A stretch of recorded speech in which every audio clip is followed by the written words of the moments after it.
Hello friends. तो अपनी car में एक रैटलिंग नॉइस आ रहा है, रैटलिंग। तो अभी मैं इसे सर्विस सेंटर लेके जा रहा हूँ दिखाने के लिए। अगर आपको ये आवाज़ आ रही है तो आप भी देख सकते हो कि ये कहाँ से ये आवाज़ आ रही है। डैशबोर्ड से तो ये आवाज़ नहीं आ रही है। मुझे ऐसे लग रहा है कि ये जो आवाज़ है ये टायर, आगे का टायर या पीछे के टायर से आ रही है। सो लेट्स सी, अभी हम जाते हैं सर्विस सेंटर और दिखाते हैं कि क्या एग्जैक्टली क्या इशू आया है और ये आवाज़ क्यों आ रही है।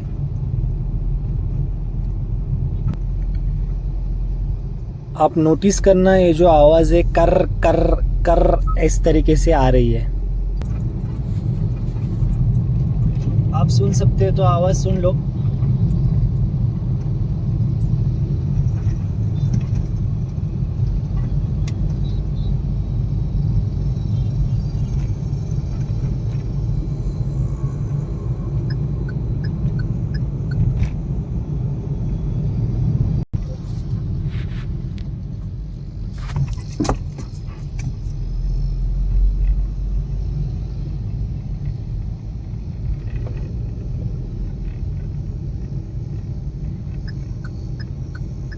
ये जो वॉइस है ये पीछे की ही साइड से आ रही है, शायद शॉक ऑब्जर्वर में से आ रही है या पता नहीं।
पता नहीं आपको आवाज़ आई है या नहीं, बट आवाज़ तो आ रही है। सो लेट्स सी, हम जाते हैं अभी सर्विस सेंटर और देखते हैं कि ये आवाज़ क्यों आ रही है और कहाँ से आ रही है एग्जैक्टली।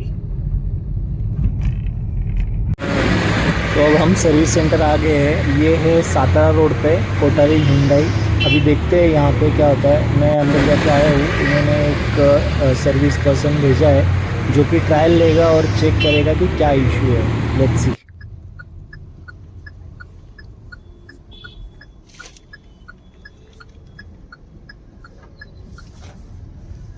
सो ट्रायल लेने के बाद उन्हें ऐसा लगा कि ये जो वॉइस है ये अपने डिक्की से आ रही है। सो उन्होंने सोचा कि उसका सेटिंग का कुछ इशू हुआ है। सो अब देखते हैं।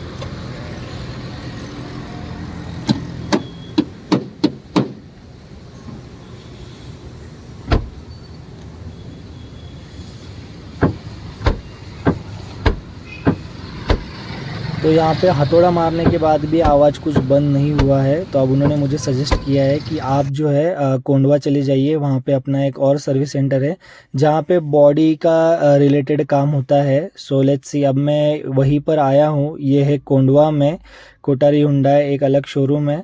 सो अब यहाँ पे देखते हैं क्या होता है। मैंने अंदर जाके रिसेप्शन पे बता दिया है, तो उनका और एक सर्विस पर्सन आया और उसने भी ट्रायल लिए। कम से कम 4 या 5 ट्रायल लिए। 4-5 ट्रायल लेने के बाद भी उसे समझ नहीं आ रहा था कि एग्जैक्टली ये जो आवाज़ है ये कहाँ से आ रही है। और वो मुझे बता रहा था कि सर आपको ये जो गाड़ी है यहाँ पे 2-3 दिन के लिए छोड़नी पड़ेगी, क्योंकि शॉक अब्जर्वर के बाजू में जो पाइप है वो पाइप से ये आवाज़ आ रहा है। तो मैंने उसे चिल्लाया और मैंने उसे बोला कि आपका जो भी मेन सर्विस इंचार्ज रहेगा, सुपरवाइज़र रहेगा, उसे यहाँ पे बुलाओ। तो वहाँ पे 4 या 5 लोग एक साथ जमा हो गए, उनके ही थे शोरूम के। तो मैंने उनको बोला कि भाई 4 या 5 ट्रायल लेने के बाद भी आपके पर्सन को समझ नहीं आ रहा है और ये मुझे बोल रहा है यहाँ पे 3 दिन के लिए आपको गाड़ी छोड़नी पड़ेगी। तो यहाँ पे क्या क्या लगा के रखा है टाइम पास, कि मेरा टाइम वेस्ट कर रहे हो आप लोग फालतू में। ये सारी चीज़ होने के बाद उनका जो सुपरवाइज़र था, मेन सर्विस पर्सन था, वो बैठा गाड़ी में और मुझे बोला सर आप प्लीज़ बैठिए।